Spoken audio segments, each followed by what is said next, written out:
여러분 오늘 어디까지 읽으셨습니까? 자, 정상적으로 읽으시면 월요일 마태복음 끝내셨으면 마가복음 끝나시고 오늘 누가복음 이제 끝내셔야 합니다. 좀 빨리 읽으신 분은 요한복음도 가셨을 수 있겠어요? 지금 누가복음까지 오신 분 손 들어보세요. 네, 많이 계시네요. 요한복음까지 가신 분.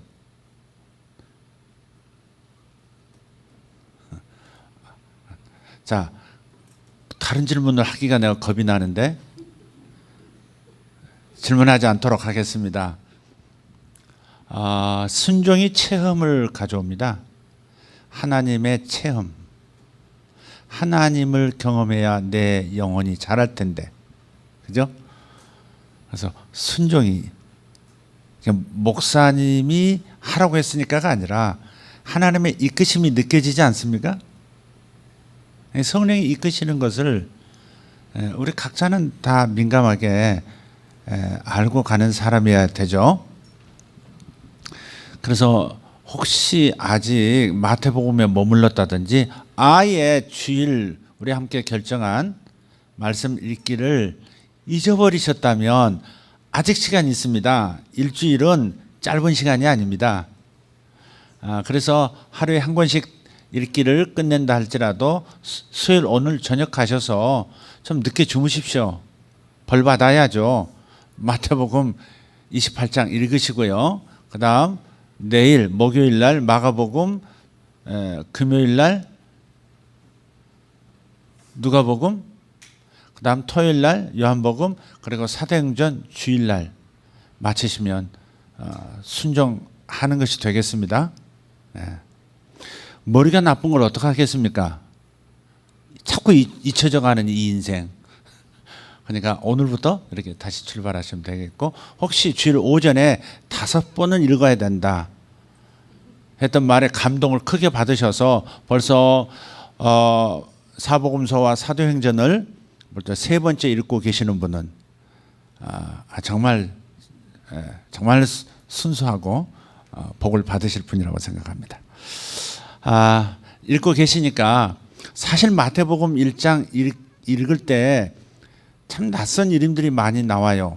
세종대왕, 이순신 이렇게 나오면 그래도 이렇게 내 안에 전 이해가 있기 때문에 좀 이렇게 뭔가 그려지면서 재미가 있을 텐데, 이거 낯설거든요. 아싸 이렇게 나오고, 요람 뭔가, 우시야 뭔가, 요담, 아하스 좀 그럴 거예요. 그런데 여러분, 유대인들은 그냥 성경을 이렇게 족보를 이렇게 나열하면서 그냥 나열하지 않습니다. 첫 번째 족보를 내놨다는 것은 제일 중요하게 생각하는 무언가를 여기다가 실은 것이거든요. 가장 중요하다고 생각하는 그 무언가를 마태복음 28장 전체의 메시지를 마태복음 1장 족보로 시작을 했다면 그 족보 이야기 속에 마태복음 전체가 얘기하고자 하는 핵심 의도가 숨어 있는 거예요. 여러분, 그래서 읽는 때 이제 여러분 재미가 좀 드실 수 있도록 조금 이렇게 다리를 놔드리도록 팁을 드리도록 그렇게 하겠습니다. 예컨대 이런 겁니다. 마태복음 1장을 한번 펴보시면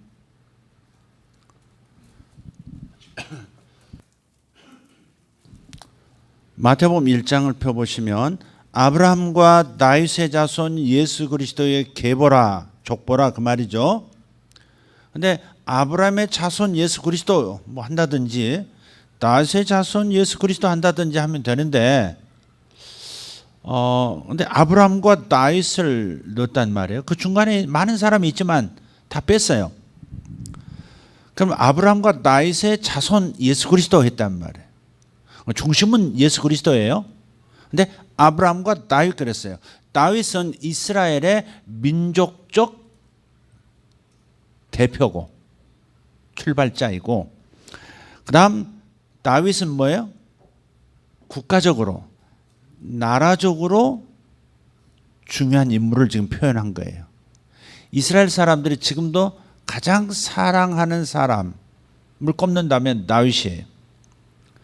다윗이 다윗이 얼마나 저들에게 소중한지 이스라엘 국기를 보면 흰 바탕에 파란 줄로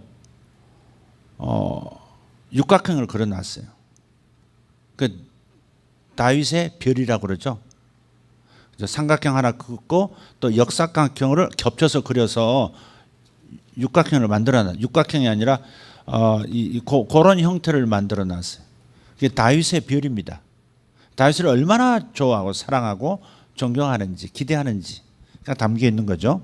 그래서 아브라함은 민족을 의식하고 쓴 이름이고요. 다윗은 국가 조직으로서의 중요 인물로서 지금 표현한 겁니다. 자, 그런데 여기 쭉 읽다가 여러분 보시면 17절에 가서 보시면 그런즉 모든 대수가 아브라함으로부터 다윗까지 14대요. 다윗부터 바벨론으로 사로잡혀 갈 때까지 14대요. 바벨론으로부터 사로잡혀 간 후부터 그리스도까지 14대더라. 14라는 숫자가 몇 번 나와요? 3번 나오죠? 네 인물 사이에 3번 14대 14대 14대. 자, 이게 어떻게 해서 14라는 숫자를 이렇게 맞췄을까? 다르게 구분할 수도 있을 텐데 왜 이렇게 구분했을까? 열쇠는 다윗에 있습니다. 다윗이라고 하는 이름을 영어로 뭐라 그러죠? 데이빗 그러죠. 데이빗. 풀어서 데이비드, 데이비드 그게 다윗이잖아요. 근데 실제 앞에 뭐가 나와요? D가 나오고 맨 뒤도 D가 나오고 모음 빼면 가운데 V가 나오죠. V가 나오죠. 그러니까 히브리 말로 다윗을 다비드라 그래요. 다비드인데 다비드도 역시 D가 나온다고요. 근데 이스라엘 사람들은 이 히브리 언어는 요 알파벳 이게 D가 네 번째 나오는 거거든요.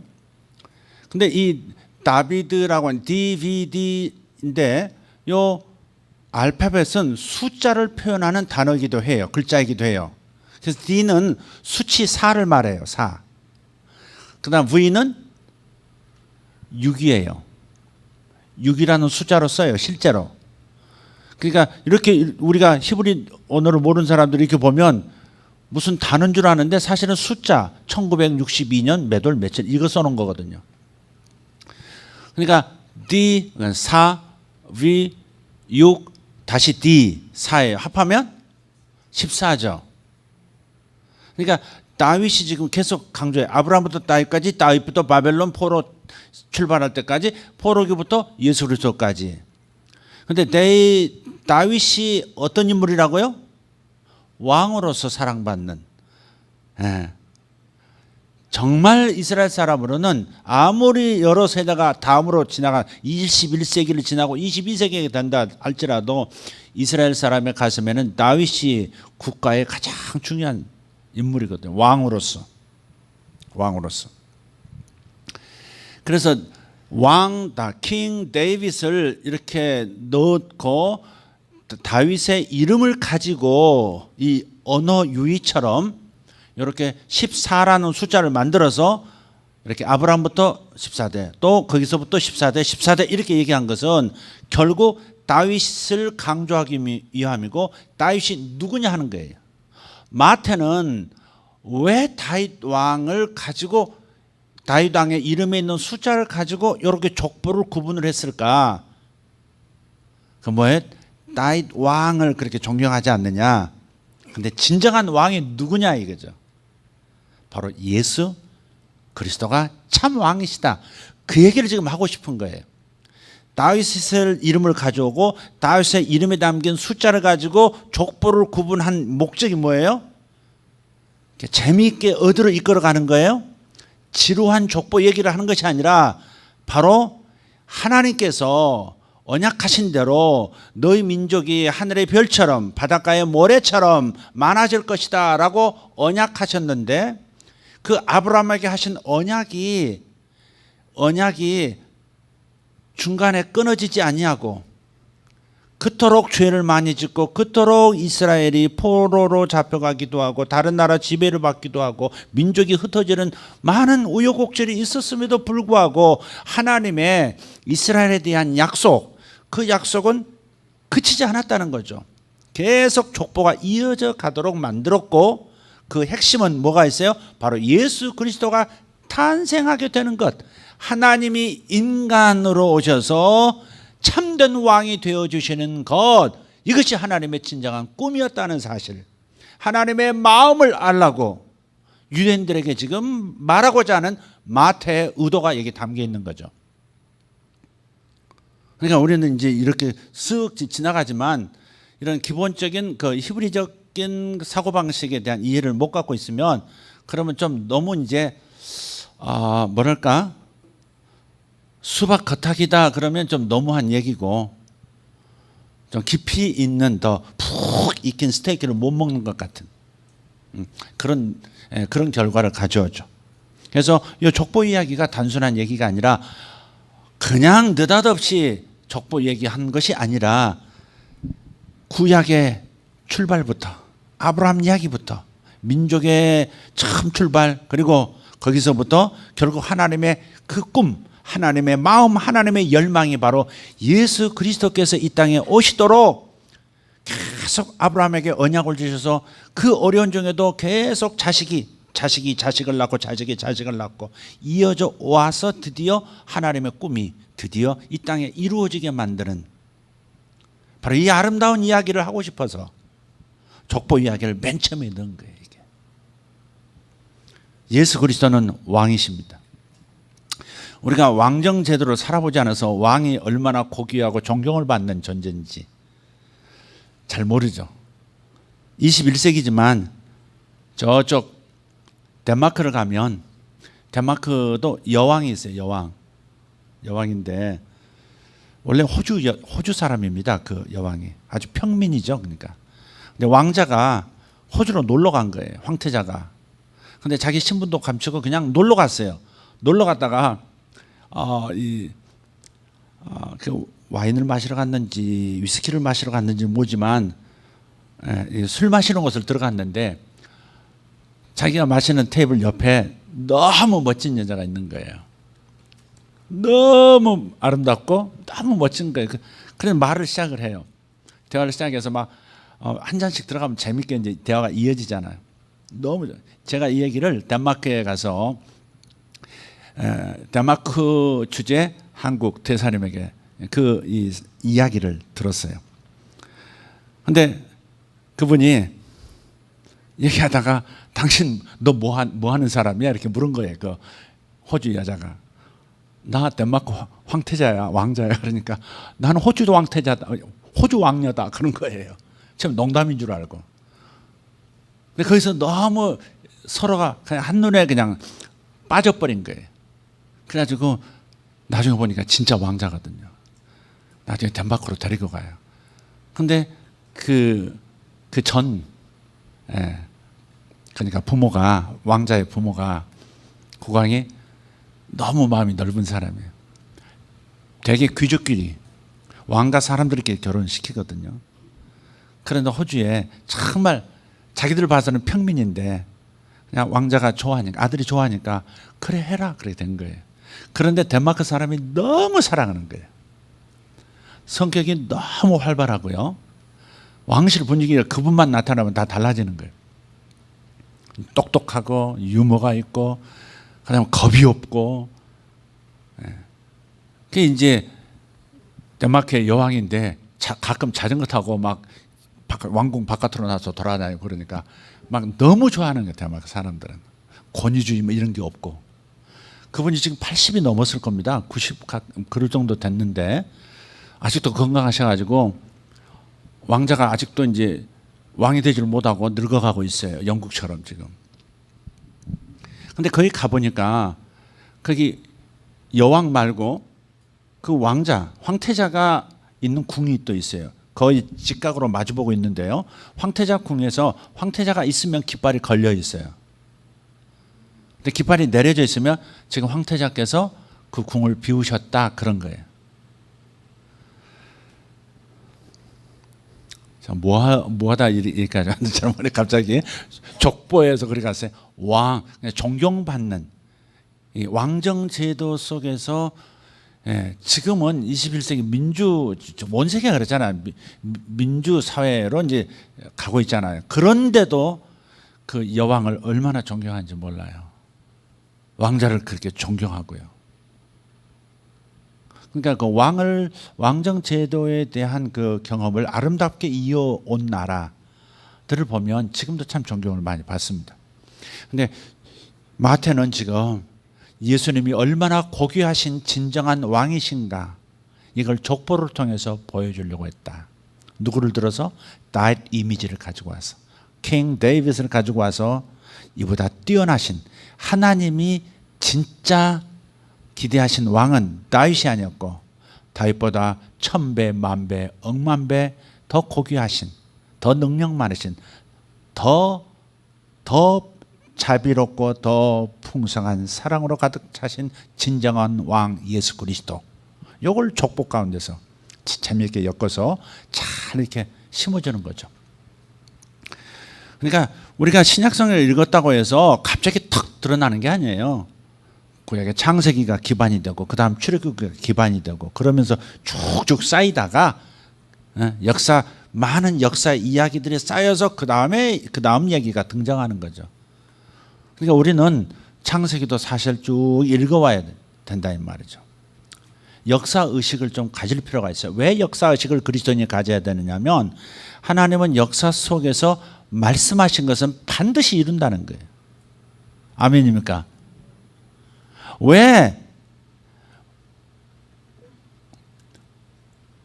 창세기에 수많은 족보 얘기가 있거든요. 아담 족보, 셋 족보, 노아 족보, 에서 족보, 야곱 족보, 다 족보가 굉장히 많아요. 이스라엘 족보 민족이라고 할 만큼 굉장히 족보가 많습니다. 창세기 하나 안에도 무려 9개 이상의 족보들이 나온단 말이에요. 근데 그 얘기를 출급한 노예로서 살았던 400년 살았던 사람들 광야에 떡 던져놓고 여기에 말이 자유민이지 속은 노예 근성으로 가득 찬 이런 깜깜무주로소이다. 이런 상태의 사람들에게 족보를 막 그렇게 창세기의 족보 얘기를 모세가 전달해 준 이유는 뭐예요? 우리 민족은 족보가 있는 민족이다 이거죠. 그냥 노예가 아니라는 거죠. 하나님이 선택한 아브라함부터 시작해서 다른 민족과는 다른 핏줄부터가 다른 사실 너희들이 시커먼스 같은 노예이지만 사실은 진흙이 덮인 다이아몬드라고 하는 사실을 알려주려고 하는 거예요 지금 이게. 그래서 창세기 이야기들은 참 노예로 상태로 출애굽한 그 사람들을 이 영혼을 깨우고 마음을 막 일깨우기 위해서 계속해서 말해 주는 거거든요. 자, 지금 잠깐 얘기하고 지금 오늘 설교를 하려고 했는데 이게 좀 이상하게 됐네요. 재밌게 읽으시라고요. 다시 한번 이렇게 읽어보시고 14세 14 찾으면서 핵심이 여기 있구나. 데이빗이라는 이름 속에 있는 숫자가 열쇠구나. 근데 데이빗이라는 이름의 숫자에 다비드 이름 안에 있는 숫자를 통해서 예수님을 왕으로 유대인들에게 지금 왕을 받아들여라. 엎드려 납작 엎드려 받아들여라. 지금 그 얘기하려고 하는 거구나. 그래서 곧바로 뭐가 나와요? 별이 나와요. 별. 동방박사들이 별을 쫓아서 누구를 찾아가요? 아기 예수 이스라엘의 왕으로 태어나신 그 왕을 찾아가는 거죠. 그 이야기가 왜 나와요? 족보 이야기가 뭐예요? 하나님이 예수님을 이 땅에 보내시기 위해서 막 길을 만드신 이야기라면 이제 그 다음은 뭐예요? 인간이 동방박사처럼 길을 찾아 예수 그리스도에게 오라고 하는 얘기. 그게 마태복음 전체의 얘기예요 사실은. 이해되시죠? 어제 우리 둘째 아들이 저에게 도전장을 냈어요. 해년마다 1년마다 돌아오면 제가 겪는 고초입니다. 뭐냐면 바둑 두자. 바둑을 두자. 이게. 바둑을 두자. 할 일 많은데 생각할 것 많고 볼 것 많은데 이놈은 꼭 바둑을 하자. 제가 바둑을 잘 두는 사람이 아니에요. 아마추어 몇 급인지도 몰라요. 저는 그냥 막 바둑을 두었기 때문에 어려서부터 얼마나 실력이 있는지는 몰라요. 그러나 아들보다는 잘해요. 외국에서 누구하고 바둑을 두어봤겠어요. 근데도 줄기차게 해년마다 오면 바둑을 두자는 겁니다. 어제 이제 결국 져가지고 바둑으로 한 판 뒀죠. 제가 135점을 이겼습니다. 135점으로 이겼어요. 완패죠, 제. 완승이고. 그런데 또 하자는 겁니다. 밤중 그것도 12시, 밤 12시에 하자는. 잠 안 자고 계속 내가 할 때까지. 근데 내가 이겼죠? 안 했죠?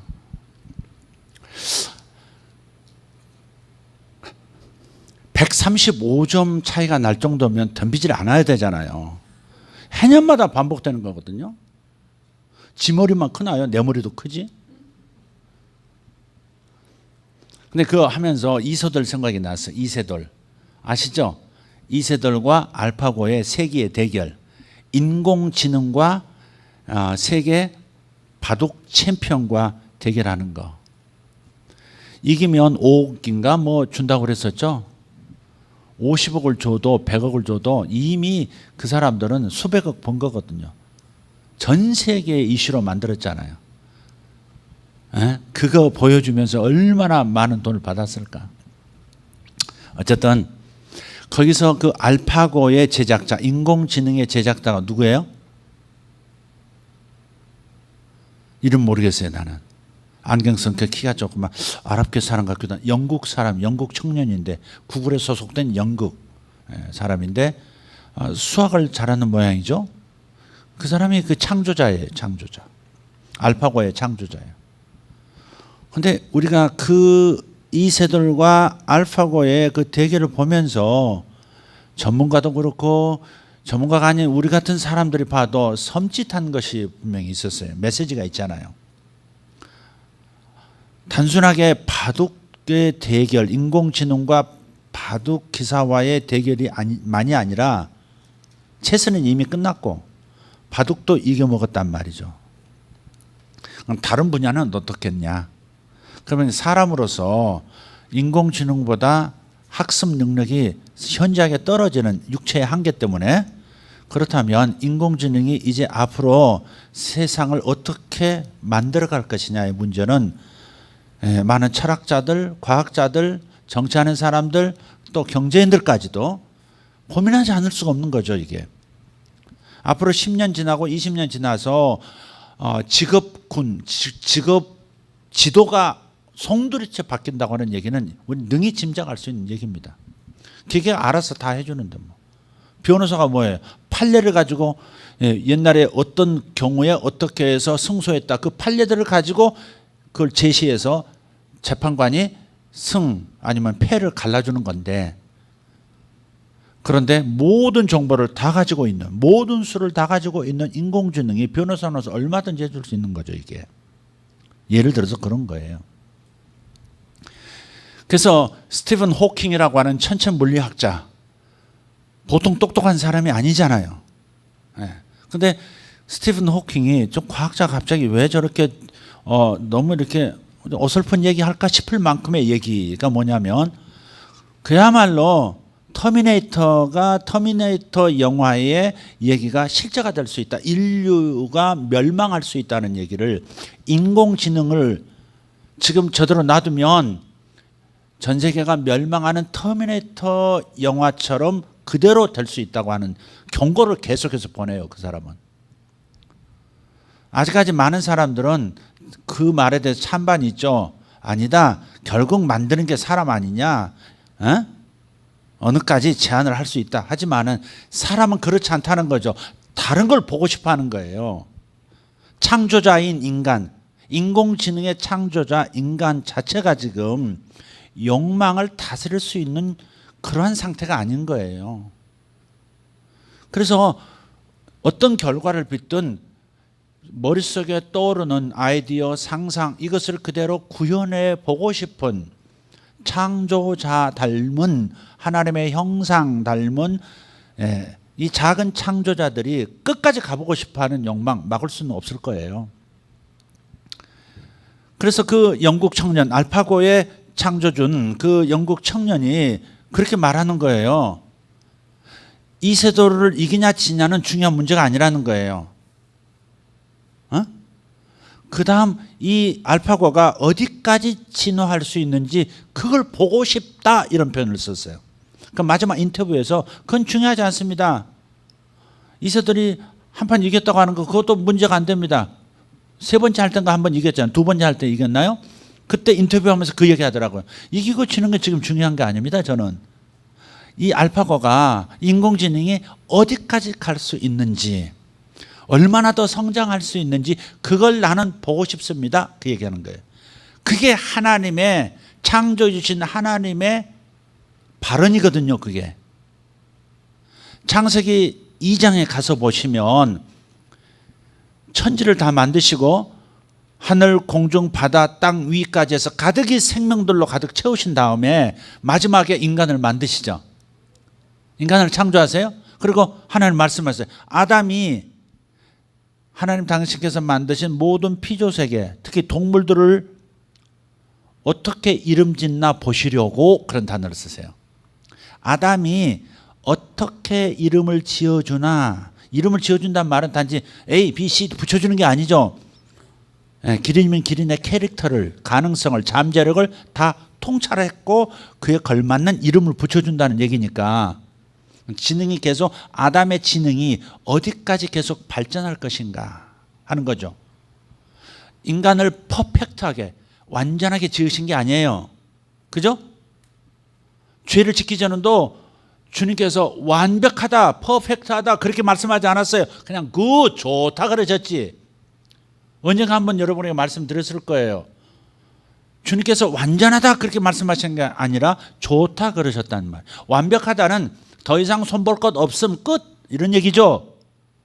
너무 완전해서 더 이상 손댈 것 없다 이런 얘기예요. 그러나 굿이라는 얘기는 하나님의 기대가 담겨 있는 거예요. 하나님의 실험 정신, 하나님의 어떤 호기심이 담겨 있는 듯한 뉘앙스를 풍겨요. 그래서 처음 창조한 그 인간이 하나님이 만드신 세계에 대해서 어떻게 반응하는지 보고 싶어 하신다는 거죠. 얘가 어떻게 반응할까? 어디까지 반응할까? 어디까지 사용할까? 어디까지 거절하고 단절할까? 이런 모든 하나님이 사람을 창조하시고 그리고 창조된 사람이 하나님께서 잠재력과 가능성을 넣어주셨는데 어디까지 발현시킬까를 하나님은 궁금해하시는 거죠. 하나님께서 옛날에 우주 창조 이전에 또 하나 우주를 만드시고 인간을 또 한 번 만들었다가 폐기하고 다시 뭐 이렇게 만드셨다? 그렇게 말씀하지 않죠. 하나님도 지금 처음 우주를 이런 형태의 우주를 만드시고 이 물리세계 안에서 사람이라는 존재 당신의 형상을 가진 이 사람이 어떻게 우주 만물을 사용하면서 누리고 다스리고 통치하고 보살피고 관리하고 발전시켜 나갈까 이거에 대한 하나님의 관심이 핵심이라 이 말이죠. 하나님의 관심은 사람이에요. 어디까지 인간이 당신이 만들어주신 이 테두리 안에서 자기의 능력들을 다 드러낼 것인가가 하나님의 그 열망, 하나님의 꿈이 담겨 있는 거예요. 창세기 언어를 읽으면서 창세기를 읽으면서 여러분이 딱딱한 과학서적으로만 읽으시면 안 돼요. 하나님은 시인이시기도 하거든요. 하나님은 소설가이기도 하시고요. 그죠? 그러니까 그런 시적인 마음, 호기심이 가득한 세상을 표현해내고 싶어 하시는 그런 문학가의 그런 장르로 성경을 좀 보기도 해야 돼요. 종교 언어로만 읽으시면 안 된다고요. 저번에 제가 잠깐 말씀드렸죠. 창세기 1장을 읽을 때 첫째 날부터 여섯째 날, 일곱째 날까지 그리고 자기 형상대로 지은 인간을 두시면서 임재하신 이야기가 성전 건축가의 눈으로 보면 이거 와 성전 완성하시고 낙성시가는 봉헌하는 그 장면이구나. 그렇게 읽는다고 말씀드렸죠. 그러니까 우리가 자꾸 이런 이 하나님의 그 시각의 다양성을 가지고 하나님의 말씀을 정말 재미있게 읽을 수 있거든요. 와, 하나님이 이렇게 지혜롭고 하나님의 관심이 이렇게 풍성하시구나. 다이아몬드 같구나. 어느 한 면만, 거울처럼 한 면만 있는 게 아니라, 유대인들은 그러거든요. 유대인은 하나님의 말씀을 70개의 면을 가진 다이아몬드 같다, 이렇게 표현을 해요. 70개의 면을 가진 다이아몬드 같다. 그래서 여기서 보면 이런 빛이 나고 저기서 보면 저런 빛이 나고 이렇게 보면 다르고 이렇게 보면 다르고. 하나님의 말씀이 그와 같다는 거죠. 정말 그런 태도로 읽을 필요가 있어요. 열려있는, 성경 자체가 열려있고요. 그러니까 우리도 열린 마음으로 다양한 눈, 시인의 눈으로도 읽어보고 건축가의 눈으로도 읽어보고 경제의 눈으로도 읽어보고 신앙의 눈으로도 읽어보고 다양하게 읽을 수 있다는 말이에요. 하나님은 그걸 원하신다고 저는 믿어요. 여러분이 성경을 읽으면서 성경은 아는 얘기야 이렇게 가면 여러분 진짜 답답한 겁니다. 성경보다 다른 책을 읽는 게 더 좋아. 이러면 여러분 하나님의 마음을 지금 모르는 거예요. 하나님이 어떤 분인지도 정말 이제 그래서는 안 되거든요. 읽어도 또 읽어도 새롭고 달콤하고 꿀같이 달리고 뭐 이래야 되거든요. 근데 성경 읽다 보면 지루한 것은 뭔가 지금 안경 없이 읽는, 눈 나쁜 사람이 안경 없이 읽으려니까 안 보이는 사람처럼 그렇게 있기 때문에 그런 거예요. 지금 우리 눈이 나빠서 지금 하나님의 말씀의 풍성함을 못 보는 거란 말이에요. 제가 여러분에게 시도하는 것은 항상 설교를 이런 각도 저런 각도에서 하는 것은 여러분을 자극하기 위함이에요.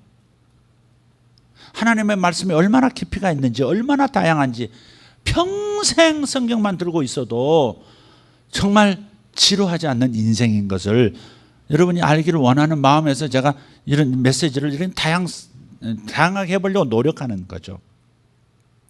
자, 요한계시록의 저자가 누구죠? 성령님이시라고 답하면 너무 순진하게 대답하는 거고, 성령님이시죠. 하지만 누구 손을 통해서? 요한복음의 저자가 누구죠? 세례 요한이라 그런 분이 있습니다. 아니에요. 세례 요한 책 안 썼습니다. 요한복음, 요한계시록, 요한 1, 2, 3서 저자가 한 분이에요. 예수님의 제자, 가장 오래 산 제자 요한이에요. 요한계시록 22장 1절부터 5절 한번 읽겠습니다. 같이 읽겠습니다. 시작.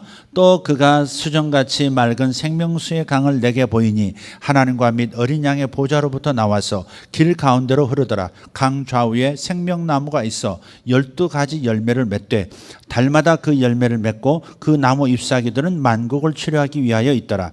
다시 저주가 없으며 하나님과 그 어린 양의 보좌가 그 가운데 있으리니 그의 종들이 그를 섬기며 그의 얼굴을 볼터이요 그의 이름도 그들의 이마에 있으리라.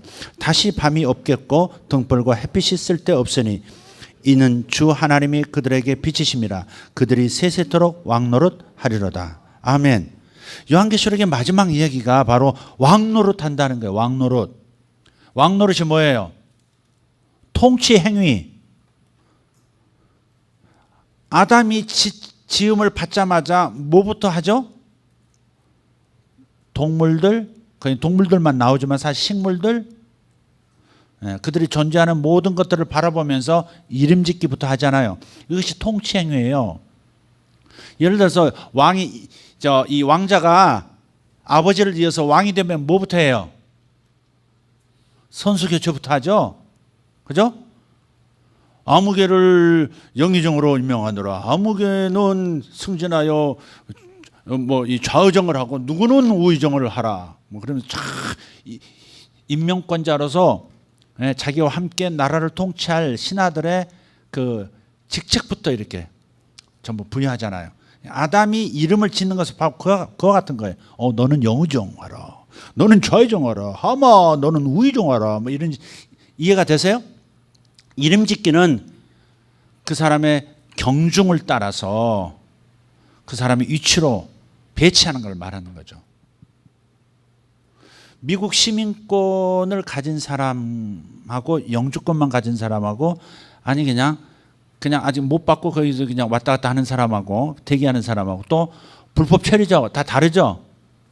권한이 다르다. 그러니까 이름 짓기라고 하는 것은 단순하게 너 이름 뭐야, 너 이름 뭐야, 기린이야. 하나님께서 그 이름 짓기는 게 재밌어가지고 그냥 보시는 게 그 자체가 통치한다 이 말이죠.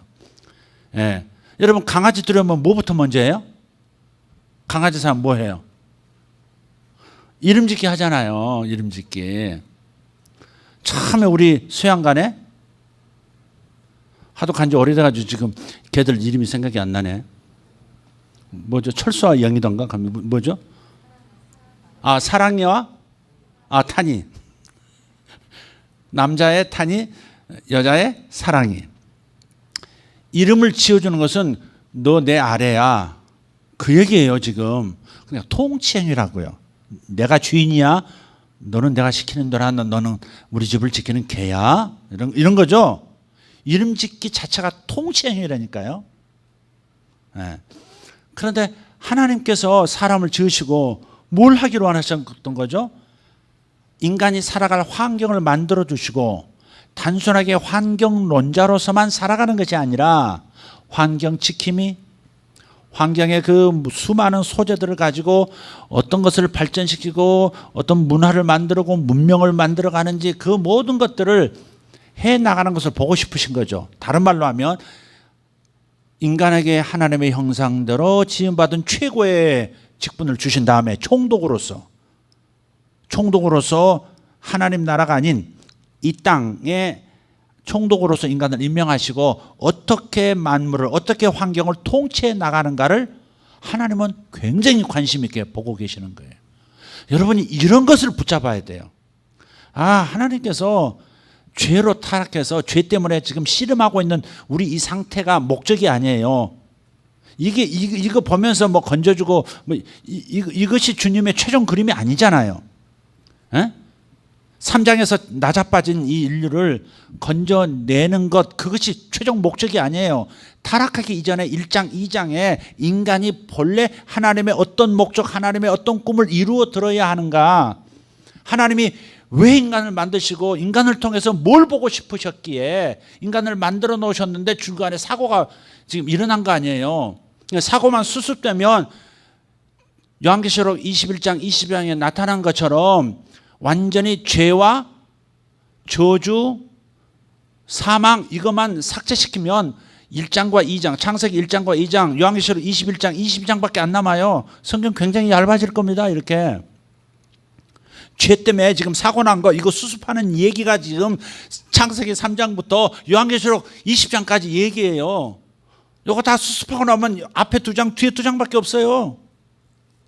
그러면 이게 전부냐 이게죠. 사고 난 거 다시 원위치 돌려놓은 것이 하나님 이야기가 끝이냐? 아니다 이거죠. 그럼 우리는 좀 더 생각을 전진시켜야 되죠. 어디서 발견해야 돼요? 원래 천지를 창조하셨을 때, 인간을 만드셨을 때 하나님의 목적이 뭐냐 이거죠. 하나님이 인간 만드신 다음에 맨 먼저 뭘 이렇게 지켜보셨지? 이름 짓는 거 보셨다 이 말. 어떻게 인간에게 준 이 환경을 어떻게 통치해 나가는가, 어떻게 개발하고 어떻게 절제하고 어떻게 질서를 어떻게 잡아나가며 어떻게 배열하고 새로운 창조 작업을 어떻게 해 나가는가, 얼마나 내가 만든 작품 인간이 얼마나 나 닮은 창조적인 존재로서 살아갈 것인가. 알파고를 만든 그 영국 남자의 입을 통해서 표현됐던 거, 그게 창세기 이야기예요. 하나님의 이야기라고. 그게 인공지능이 세상을 망쳐버릴 수도 있고 세상을 더 아름답게 만들 수도 있어요. 그렇듯이 하나님께서 인간을 만드신 자체가 이 하나님 만드신 우주를 굉장히 위험하게 만들 수도 있고 굉장히 아름답게 만들 수도 있는 거예요. 하나님은 그걸 보고 싶으신 거예요. 너희들이 얼마큼 너희들의 이 모든 것을 절제하면서 나와 함께 나의 모습을 반영하는 창조주로서, 이 땅의 창조주로서, 이 땅의 신으로서 어떻게 만물을 이끌어가는가를 하나님은 굉장히 보고 싶으신 거예요. 인간이 어디까지 발전할 건가, 인간이 어디까지 세상을 통섭하고 융합시키고, 그래서 전혀 새로운 작품 만들어내서 하나님도 깜짝 놀랄 만큼 니들이 그런 것도 할 줄 알아, 너희들이 이런 것까지 만들어내는구나. 주님은 그걸 보고 싶으신 것이죠. 그래서 요지는 이겁니다. 여러분 창세기 보면 뭐가 나와요? 아담이 살던 환경이 뭐예요? 동산이죠. 동산. 근데 요한계시록에 동산이 나와요? 안 나와요? 에덴 동산 나옵니까? 안 나옵니까? 그 용어는 없어요. 동산 말이 없어요. 동산 대신 뭐가 나와요? 21장에 새 예루살렘 성이 하늘로부터 내려온 도시가 나오죠. 하나님은 이런 걸 기대하시는 거예요. 겨우 동산을 회복하려고 하나님이 일하시는 게 아니에요. 죄가 난무해서 아주 피폐해진 이 상황이지만 그래도 인간이 이렇게 단순 세포가 아니라 이렇게 복잡한 많은 것을 내포하고 있는 도시 문화를 만들어낼 수 있는 존재, 동산에서 도시로 발전하는 그런 것들을 하나님 보고 싶어 하시는 거예요.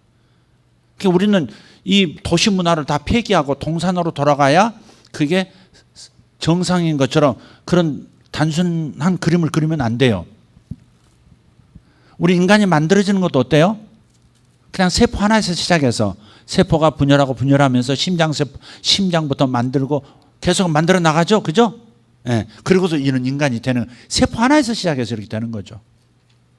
예? 난자와 정자의 만남을 통해서 이런 존재가 되는 거잖아요. 그런 것처럼 하나님께서 인간과 함께 온 우주를 만들어 놓으시고 과연 하나님의 형상대로 지음받은 하나님의 최고의 걸작품 인간이 어떻게 이 지구촌을 경험하고 태양계를 정복하고 다스린 다음에 어떻게 전은하게 그리고 전 나가서 모든 우주 전체를 어떻게 하나님 눈으로 즐겁게 만들어가는지 누리면서 만들어 나가는 길을 하나님은 보고 싶어 하시는 거예요.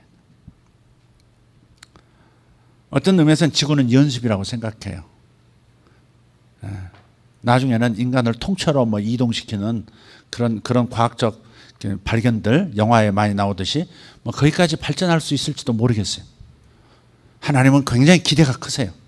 단지 죄에서 구원받은 인류가 끝이 아니에요. 만물의 회복이 끝이 아니라 얼만큼 창세기 처음부터 주님께서 만드신 목적대로 죄에서 회복된 인간이, 저주에서 죽음에서 회복된 인간이 어떻게 하나님의 세계를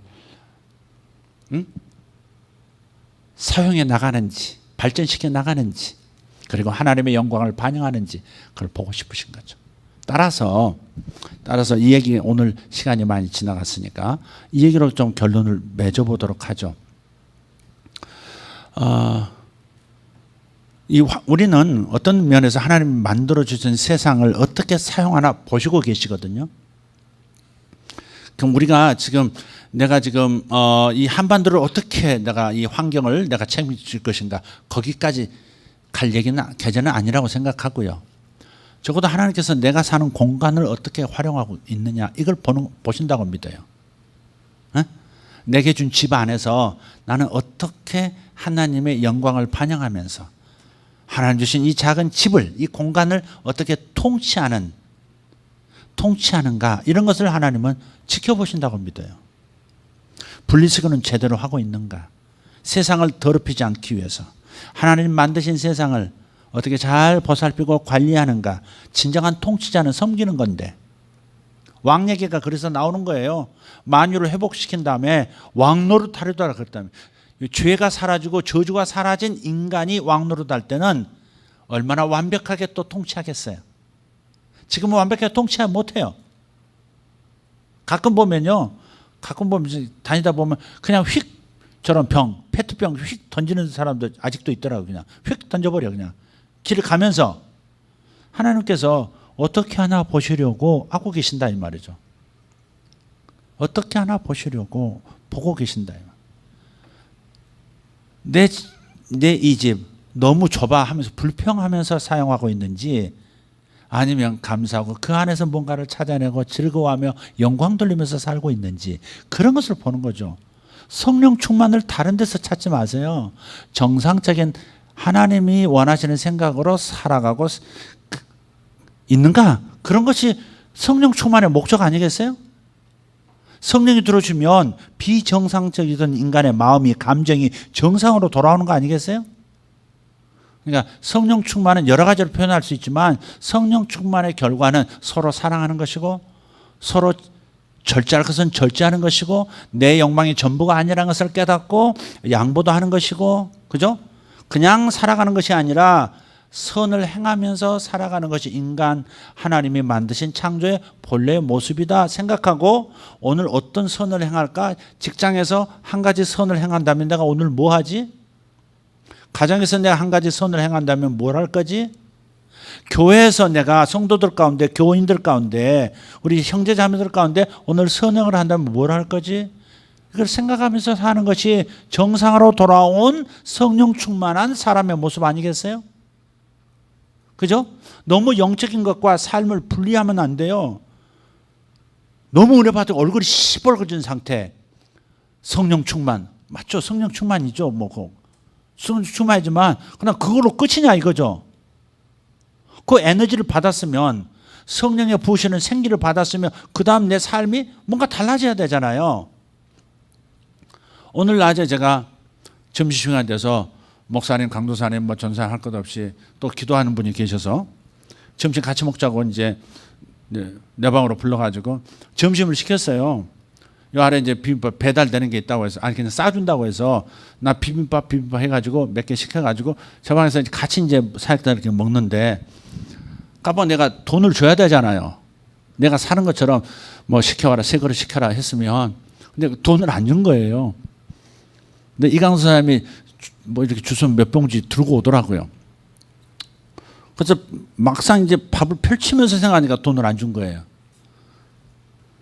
그랬더니 돈 받아야지 그랬더니 나 카드밖에 없는데 그랬더니 목사님 제가 오늘 선행 한 가지 한 것입니다 그러더라고요. 지난 주일 저녁인가 우리 설교 한번 나눴었죠. 아니라 태필린 할 때 했거든요. 1일 1선. 1일 1선. 아니 1일 3선 할 세끼 밥 먹잖아요. 1일 3선 마음을 먹으면 선을 행할 수 있는데 생각 없이 사니까 선을 행하지 않는 거예요. 지금 내가 오늘 설교는 뭐예요? 왕처럼 선으로 세상을 통치하는 것을 작은 자기 공간에서 시작하자, 이 얘기하고 싶은 거예요 지금. 오늘 강도사님은 석세스 한 거예요. 1일 1선. 세 사람 먹였으니까, 자기 돈으로 먹였으니까 15,000원. 예, 희생했지만 그거 1일 1선 한꺼번에 세 가지 선을 행한 거랑 마찬가지지. 바로 그런 거죠. 교회에서 내가 무슨 선을 행할 건가 아침부터 시작해야 돼. 생각해야 돼요. 오늘 예배당에 오면서 어떤 은혜를 받을까, 그걸 생각하고 오는 것도 중요하지만 오늘 내가 가서 내가 받은 은혜를 어떻게 선으로 교회 안에서 표현할까, 이걸 생각할 때 하나님은 생각을 주셔요. 오늘 그분이 오시면 내가 그분에게 한번 좀 축복기도 한번 하고 싶다, 그런 생각이 싹 들어와요. 선을 행하려 하면 하나님의 뜻을 알 수 있어요. 누구에게 하나님 마음이 가 있다는 것을 알게 해주신다고요. 가정에서 선을 행한다면 내가 뭘 하지? 그러면 금방 답이 나와요. 설거지 오늘 내가 해야 되겠구나. 오늘 내가 청소해야 되겠구나. 오늘 내가 이렇게 격려해 줘야 되겠구나. 답이 나오잖아요. 이걸 습관화시킨다면 얼마나 좋을까? 1일 3선. 1일 3선 어디에서? 하나는 가정에서, 하나는 일터에서, 하나는 교회에서.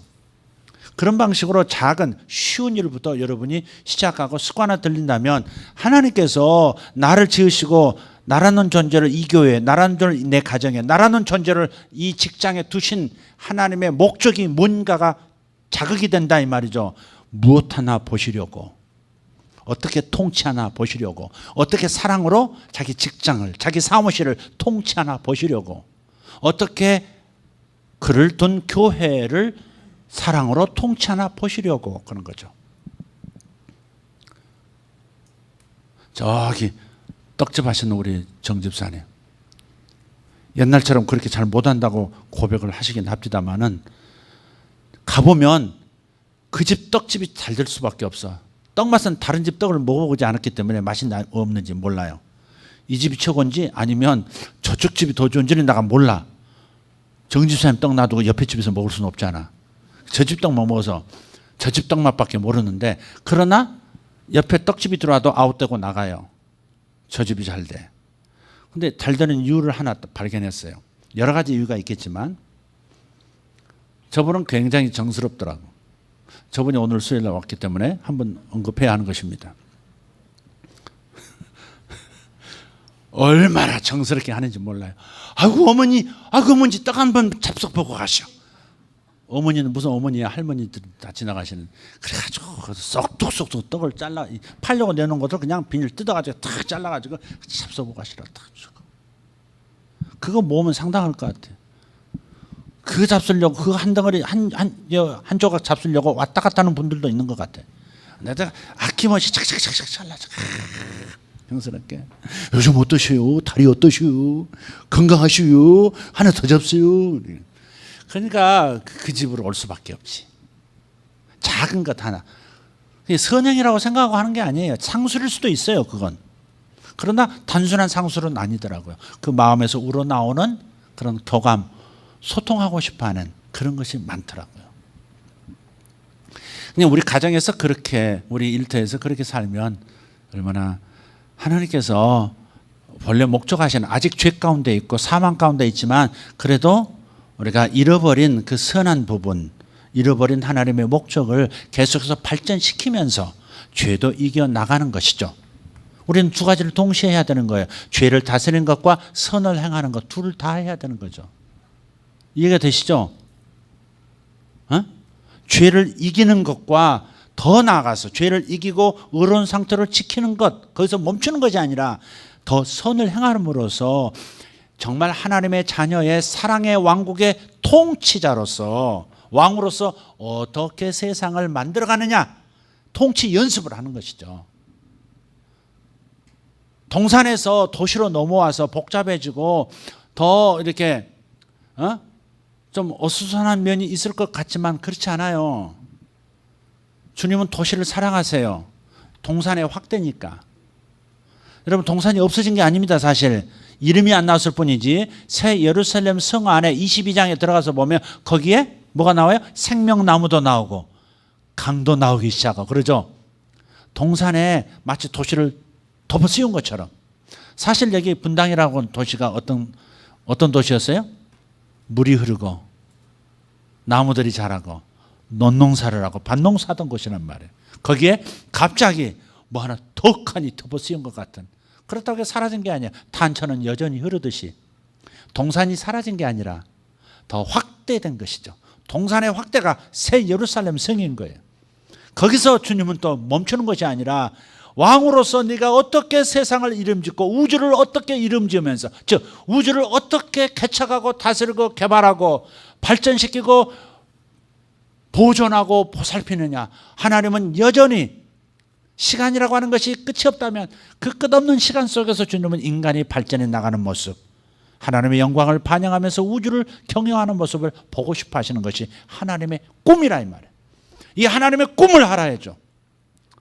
단지 내 자신에게 사로잡혀서 내 자신의 삶의 문제에만 집중하고 있다면 여러분은 하나님의 꿈과 함께 가고 있지 못한 거예요. 그러니까 하나님의 마음, 하나님의 열망, 하나님의 꿈을 아는 것이 매우 중요해요. 그것이 바로 내가 뭘 해야 될지를 알게 되는 순간이죠. 와, 하나님께서 이런 걸 지금 지켜보고 계시는구나. 내가 왕으로서, 엔지니어라는 직업을 가진 왕으로서 어떻게 왕노릇하는지를 보고 계시고, 내가 목사로서, 목사라는 직업을 가진 왕으로서 어떻게 하나님 지으신 이 도시 안에서 당신의 영광을 반영하면서 자기의 삶을 확대하고 만들어 나가는지 그걸 지켜보고 계신다고요. 여러분 다 마찬가지. 중요한 것은 자기의 직업이 중요한 게 아니라 사실은 자기의 소명이 중요한 거예요. 이 얘기를 내가 사실 하고 싶었는데 시간이 많이 가서 제가 다음 기회에 하도록 하겠습니다. 자기의 업이 무엇인지, 자기의 업, 직업은 job이에요.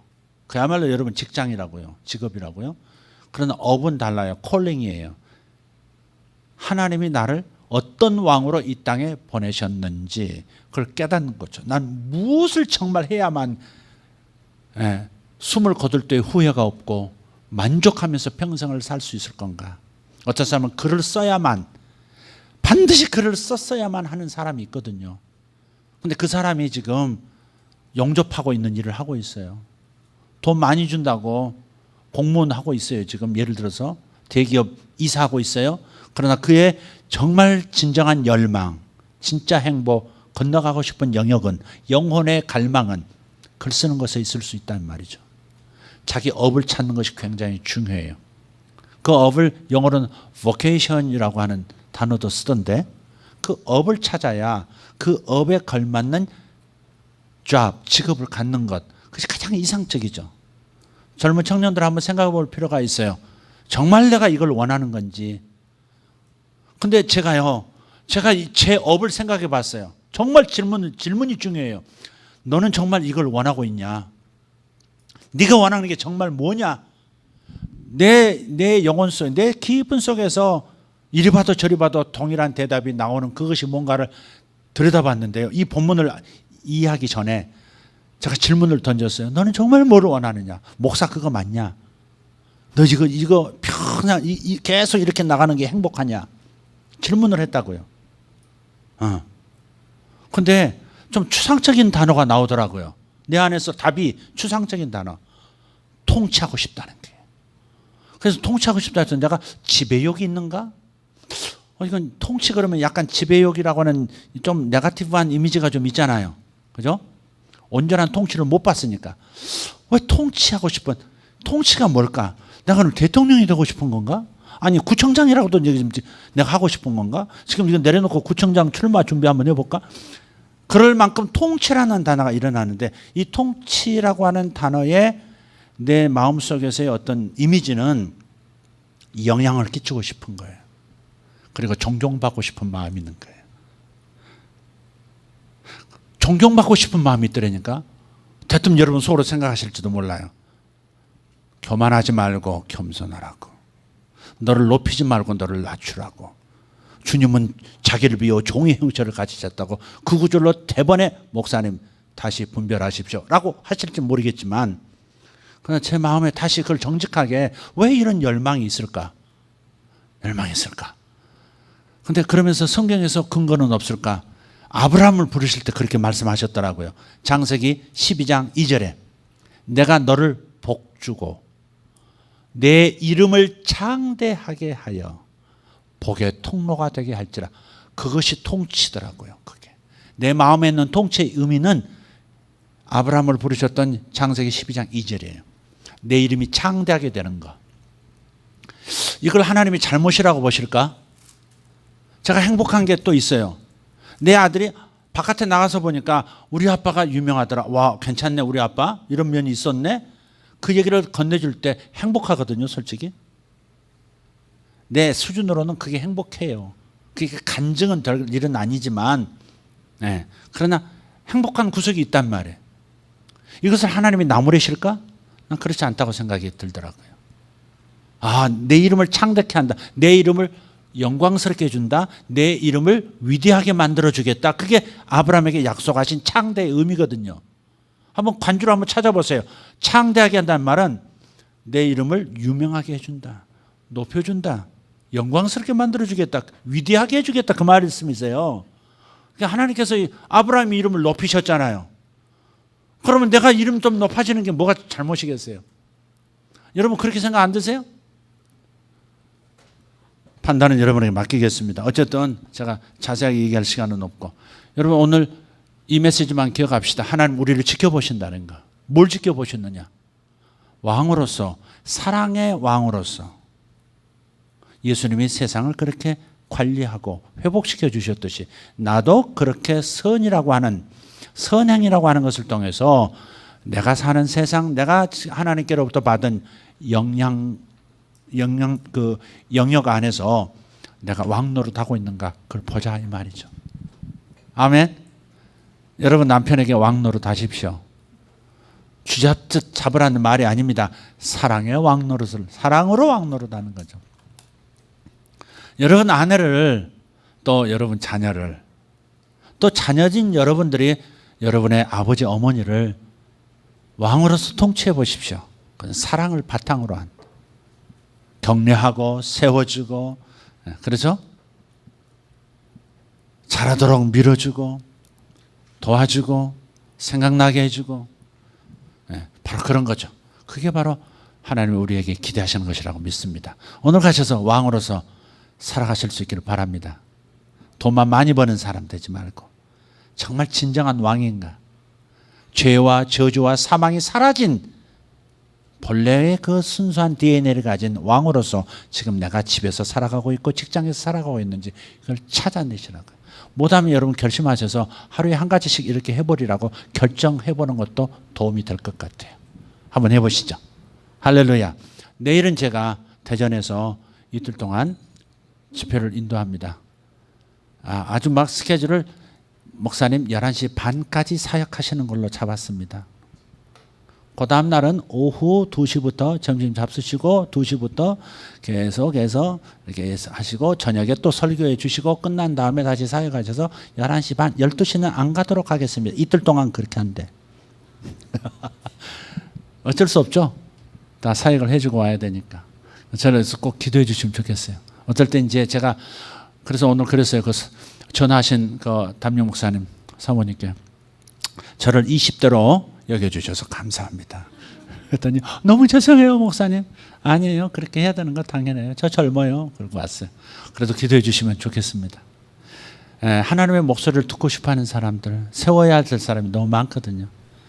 너무 안 움직였거든요 제가. 그러니까 저를 조금은 그렇게 좀 잠깐씩 놔주시면 좋겠습니다.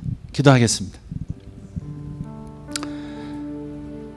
여러분 자신을 정말 하나님께서 정말 다스리는, 사랑으로 다스리는 왕으로 부르셨다고 믿으시면 그 자리에서 일어나셔서 주님이 왕이셨듯이, 사랑의 왕이셨듯이 저도 작은 사랑의 왕으로서 살아가겠습니다. 주님 앞에 그렇게 기도하시면 좋겠습니다.